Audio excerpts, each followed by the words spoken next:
Imagine if science could prove sleeping around in your youth could ruin your chances of having a happy, fulfilling marriage later.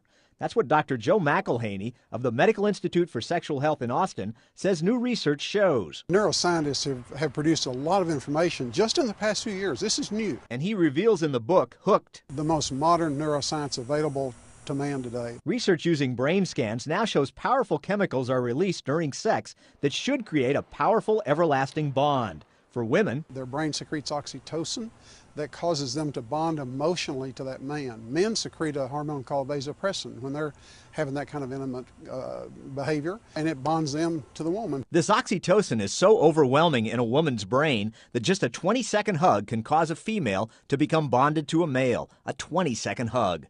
Both sexes get addictive doses of dopamine as well during intimate behavior, which does work well for couples out to create lifelong marriages and stable families. They're addicted to sex and babies result from that. But that bonding, which acts like adhesive tape or Velcro, is weakened when people tear away at its power by breaking off with a sexual partner and moving on from one to another to another. So when it does finally come time to bond permanently with a spouse, the ability to bond is damaged. The brain actually gets molded to not accept that deep emotional level that's so important for marriage. One huge result of this for the permissive? When they do marry, they're more likely to have a divorce than people that were virgins when they got married. Across much of the culture, this big scientific news isn't known, and certainly isn't much communicated to youth, who these days live in a sexual Wild West. Teen evangelist Jeffrey Dean runs websites checked out by 250,000 youth every year.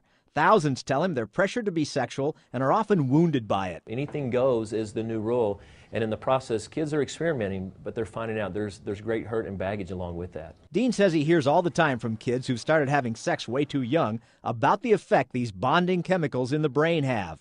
They'll write, "Well, this relationship didn't work, but I'm so emotionally attached to what happened there.